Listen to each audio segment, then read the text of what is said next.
Ellos jugaban. Eran niños detenidos por militares de la Fuerza Aérea Ecuatoriana una noche de domingo en la calurosa Guayaquil, cuando volvían de un partido de fútbol. Compartían una pasión extrema por el deporte y por la música. Tenían entre 11 y 15 años. Nehemías, Ismael, Josué y Steven. Niños con nombres de profetas. Niños deportistas. Sus últimas horas están llenas de espanto. ¿Cuánto gritaron? ¿Cuál fue el primero en morir? ¿Cuánto dolor sintieron?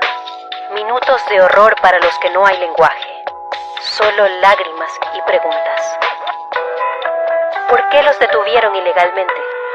¿Por qué los asesinaron?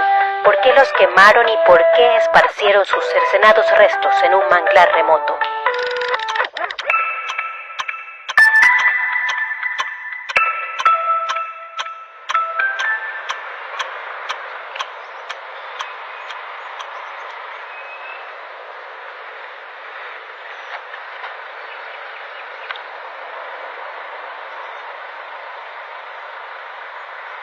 Taura en Ecuador es un pueblo de manglares misteriosos, tierra de cangrejeros y concheros, de trabajadores que sacan del agua y del fango ostiones y mejillones. Pertenece a Naranjal, que limita con Durán, una de las ciudades más peligrosas del mundo. Llegar hasta aquí no es fácil. Hay que viajar por carretera por más de una hora desde Guayaquil, en Ecuador, hasta la base militar de la Fuerza Aérea Ecuatoriana. Y luego hay que subir a una lancha para adentrarse en el manglar del río Taura hasta el recinto Casa de Zinc. Desde aquí, al mediodía del 24 de diciembre, cuando las familias alistaban la Nochebuena del 2024, llegó la noticia de que habían encontrado algo parecido a 4 cuerpos pequeños, cercenados, escondidos entre el agua, con huellas de haber sido previamente quemados. Según el expediente, una persona, hoy testigo protegido, los vio casi a la medianoche de ese 8 de diciembre. Los 4 niños estaban desnudos y golpeados. Fue exactamente aquí, en este sitio, en medio de la oscuridad. El testigo les dio algo de ropa y comida. Les dijo que se fueran, que allí en Taura no hay negritos, que algo les podía pasar. Entonces llegaron unos motorizados, de similares características a unos que salieron de la base aérea de Taura, en el centro de operaciones de la FAE, y donde estaban asignados los 16 militares que participaron en el operativo. Ese testigo ya no vive en Taura. Su familia, según su testimonio, fue amenazada por militares de la Fuerza Aérea Ecuatoriana para que no diga nada.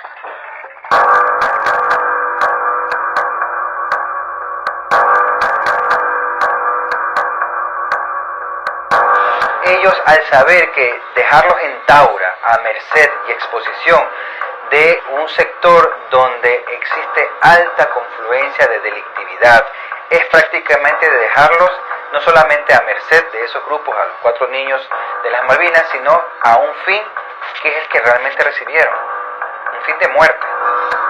A las 8:43 de la noche del domingo 8 de diciembre, en los bajos de un paso a desnivel de la avenida 25 de Julio de Guayaquil, una camioneta blanca, sin placas, con vidrios oscuros, se detuvo en el carril de servicio. Este paso a desnivel está a unos 15 minutos a pie desde las Malvinas, donde vivían los niños. En esa intersección, 6 militares uniformados, armados y con cascos, reciben ayuda de un civil para capturar a un menor con camiseta naranja y pantalón corto. Él alza sus brazos, pero lo golpean y lo agarran de la camiseta. Los militares suben al chico a la camioneta en la que ya está, custodiado por otros 2 uniformados, un niño de camiseta azul y pantalón corto. Los 2 menores de edad, boca abajo en la parte trasera del vehículo, están subyugados. 2 de los 3 militares que los custodian golpean al chico de camiseta naranja en la cara. ¿Cómo me le pegaron? ¿Cómo me le hicieron lo que le hicieron? Cuando yo lo vi, me puse mal. Y solo imaginar que si así, cuando lo cogieron, cómo me lo maltrataron, cómo me les pegaron. Bueno, a él, porque el del mayor no le he visto, no sé cómo habrán hecho con el mayor. Y durante todo el tiempo que lo tuvieron en su poder los militares, no sé cómo habrán hecho. Y yo lo único que me puedo imaginar de ellos es mi mamá, nombrando a su mamá en su boca. Son las 8:44 de la noche. La patrulla emprende camino desde la 25 de julio hacia el puente de la Unidad Nacional, con dirección a Taura. La captura de los niños ocurrió en pocos minutos. Al gobierno de Ecuador le tomó 14 días emitir un pronunciamiento sobre la desaparición de los menores. Se descarta cualquier participación de la fuerza pública en hechos posteriores a la referida intervención y que sería causa de la desaparición. Rechazamos y condenamos que esta dolorosa situación sea utilizada con intereses políticos y que se maneje una narrativa que pretende vincular a las Fuerzas Armadas con grupos delincuenciales. Al final del día, la gente necesita respuestas. No vamos a encubrir a nadie. He sugerido a una comisión de que los 4 chicos sean considerados como héroes nacionales también y se analice la situación. Esto de acá no podemos caer en las provocaciones en este momento de la oposición que quiere llevarlo como si fuese un crimen de Estado. En ese tiempo se iba la energía a las 9 de la noche. Y antes de las 9, antes que se fuera la energía, ellos siempre estaban así. Yo más desesperada. Salí a buscarlos y no los encontraba. Yo quiero saber la verdad, por qué se los llevaron, qué le hicieron, porque, en fin, qué tienen oculto, cómo los mataron. Eso queremos saber nosotros. La aprehensión de los adolescentes se dio en circunstancias en que el personal militar integrante de la patrulla procedió al cumplimiento de un deber ciudadano a la aprehensión de los involucrados en un presunto acto de flagrancia. En su versión, los 16 militares procesados contaron que pasaron por el peaje Durantambo y que se detuvieron, con los niños aún en el balde de la camioneta, para hacer un operativo en un centro nocturno. Y sin más detenidos, decidieron tomar un camino alterno hacia la base de Taura, que antes los llevó a Virgen de Fátima. En ese camino alterno hallaron un tronco de un árbol que los niños les ayudaron a retirar, por lo que en agradecimiento los dejaron allí, solos, libres y con vida. Desnudos, apaleados, ensangrentados. ¿Usted cree que nuestros hijos iban a caminar 2,5 kilómetros? Eso es imposible. Eso es una súper mentira de ellos. Nunca estuvo el árbol que supuestamente se cayó en la carretera, ahora que hicieron la reconstrucción de los hechos. El árbol nunca existió. No está. El rayo peor, de donde cayó y desbarató el árbol. Todo es una farsa, una mentira que han creado estos militares para justificar todo su error que hicieron con los 4 de Guayaquil. Pero sus cuerpos fueron encontrados 16 días después, en los manglares del sector Casa de Zinc.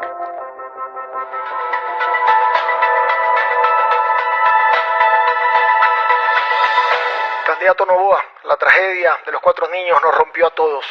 Muchos hemos callado, pero el presidente de la República no puede hacer silencio. Díganos los nombres de los 4 niños y decida si le pide perdón al país, que nos va a hacer bien a todos. No hubo ninguna pregunta ahí. Yo creo que hay dobles muertes. Por un lado, una muerte que es el quemar sus cuerpos, el desrealizar sus cuerpos, pero también una segunda muerte que es una muerte social, que es un poco atacar la memoria de estos niños, de estos adolescentes.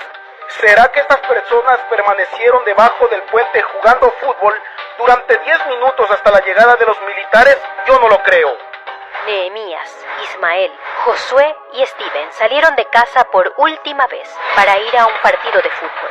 Pero después de que se los llevaron, hubo mucha desinformación tratando de vincularlos a grupos de delincuencia organizada y hasta contiendas políticas en medio de la campaña electoral en Ecuador. Pero no. Nehemías, de 15 años, era un cantante aficionado y estudiante de excelencia. Sus padres le dieron ese nombre bíblico en honor al artífice de la reconstrucción de las murallas de Jerusalén.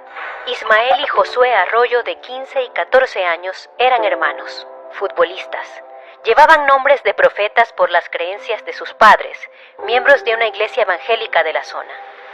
Tenían un gato negro que aún los espera. Ismael era un niño muy alegre, muy amiguero, le gustaba mucho el fútbol.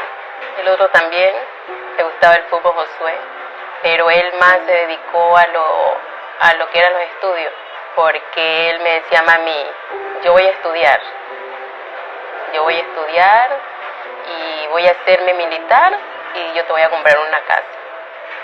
Y unos militares vienen y me le hacen todo esto. Steven, el menor, de apenas 11 años, un activo miembro de programas sociales y también amante de la escuela de fútbol. Las Malvinas es una zona del sur de Guayaquil signada por la violencia. Bañada por el estero salado, fue construida sin planificación desde 1983 por personas que levantaron sus casas de caña ganándole al agua. Muchos de sus pobladores actuales son afrodescendientes. Aquí se ha matado el derecho a la igualdad en relación a el color de la piel, por ejemplo. Porque andaban 11 el día que se llevaron a mis hijos y los otros 7 tienen un trauma, los niños, de ver estos militares, cómo hicieron con sus amiguitos. Ellos lograron escaparse, pero tienen un trauma. Con esta central de inteligencia y armamento táctico nos encargaremos de liberar a nuestros barrios y ciudades de la delincuencia. El caso de los 4 niños de las Malvinas se ha convertido en un contrapeso a las acciones de la fuerza pública durante el gobierno de Daniel Noboa, que declaró en enero de 2024 un conflicto armado interno en Ecuador. Solo ese año, el gobierno decretó 8 estados de excepción que suponen la limitación de algunos derechos. La mitad fueron rechazados. Y en el más reciente, decretado en marzo de 2025, la Corte Constitucional objetó la guerra interna declarada por Noboa. En medio de ello, un plan de seguridad del cual no se conocen mayores detalles, el Plan Fénix. Debemos de también resaltar las cifras. Hemos reducido en más de un 15% las muertes violentas, hemos reducido en un 25% los femicidios, y todo en un año. El Plan Fénix está funcionando, pero nada se resuelve en un año. Para algunos, es una disposición gubernamental para exterminar. El Plan Fénix ha sido una política que sí ha planteado una guerra, sobre todo para las personas más empobrecidas. Es decir, una guerra de exterminio contra el pueblo, una guerra de exterminio contra los más pobres. La jueza que lleva el caso de la desaparición forzada de los 4 niños de Guayaquil ordenó la prisión preventiva de los 16 militares que los retuvieron en un procedimiento irregular y mandó al gobierno a disculparse públicamente con las familias de los niños. La fiscalía no encontró evidencia de que los menores estuvieran involucrados en un robo, como afirmó el ministro de Defensa, Giancarlo Lofredo. Este respondió al dictamen con disculpas obligadas y en el mismo video pidió sanciones para la jueza. Señora jueza, he cumplido con lo que usted dispuso, a pesar de que llegaremos hasta las últimas consecuencias para que se sancione su actuación, ya que la misma ha dado paso a una persecución política y no voy a permitir que su sentencia sea utilizada para arrodillar a las Fuerzas Armadas. Ecuador vivió esta tragedia en medio de una campaña electoral y constantes crisis, como la económica, la inseguridad y hasta apagones. Organizaciones de derechos humanos han detectado un patrón en el operar de la fuerza pública, especialmente de los militares. Desapariciones forzadas, sobre todo de jóvenes, cuyo rastro se ha perdido tras operativos ilegales. Los niños de las Malvinas no son los únicos. Lo mismo ha ocurrido en otros 23 casos en diferentes ciudades de Ecuador en 2024, según organizaciones de derechos humanos. 9 de ellos eran menores de edad. Los detienen en patrullas militares, en camionetas sin placas y después nadie vuelve a saber de ellos.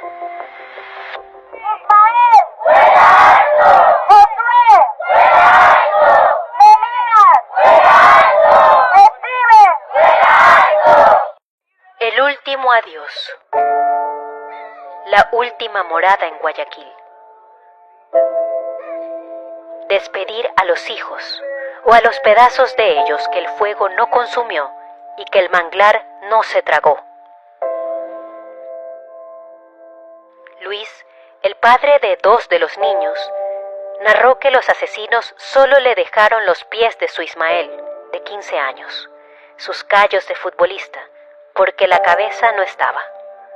Del otro, de Josué, de 14 años, le dejaron una mano, un dedo y un poco de pelo que aún cubría el cráneo y la cara quemados. A Nehemías, de 15 años, lo reconoció su tío, por los brackets y por su pelo. Estaba un poco más completo que los otros, porque a Steven, de 11 años, solo le dejaron la mitad del cuerpo. A los padres de los 4 de las Malvinas les entregaron cuerpos en descomposición, sin cabeza, sin explicaciones de cómo murieron o dónde están sus órganos. En la reconstrucción de los hechos que se dio 3 meses después de su detención ilegal, estuvieron los 16 militares detenidos. También estuvieron los padres de los niños masacrados. La Fiscalía comenzó a investigar este caso como un potencial secuestro. Hoy se califica como desaparición forzada, aunque las familias piden que se abra un proceso por ejecución extrajudicial. A las 36 horas de la desaparición de los 4 niños, la policía ya sabía que los militares se los habían llevado, pues habían visto estas imágenes, las de las cámaras de videovigilancia, que la empresa municipal Segura EP entregó a las autoridades. Pero hubo que esperar la indignada reacción social para transparentar el proceso. Y varios meses después, hay 3 familias que no saben quién asesinó, quemó y escondió a sus niños. Ni por qué. Me duele mucho recordar, mis brazos y mi corazón sufren demasiado porque cada vez que ellos llegaban, era un abrazo, un beso en la frente. Mami, te amo.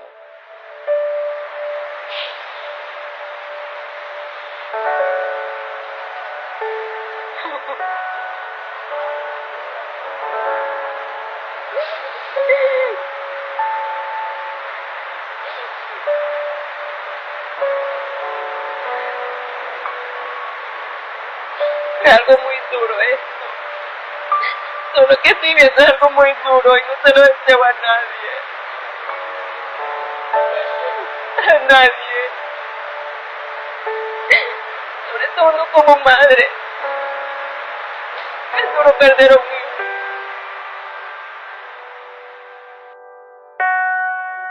Hoy solo queda impunidad, ausencia y dolor.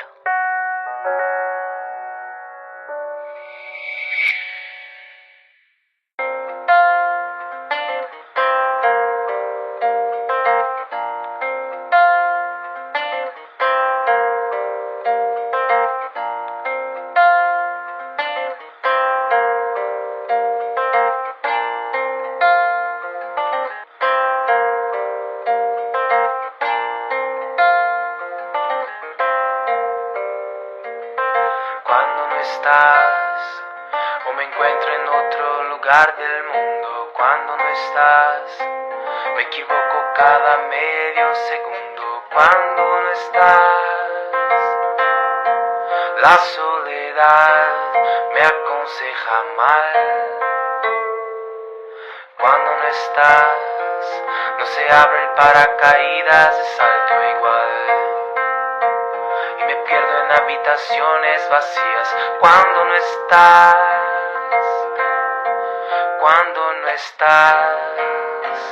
conmigo, cuando no estás. La casa vacía pregunta cuándo volverás y escribo versos un poco crueles conmigo cuando no estás. Estoy esperando que vuelvas cuando no estás. Solo espero verte llegar por esa puerta. Lo que ocurre cuando vuelves que te quiero más.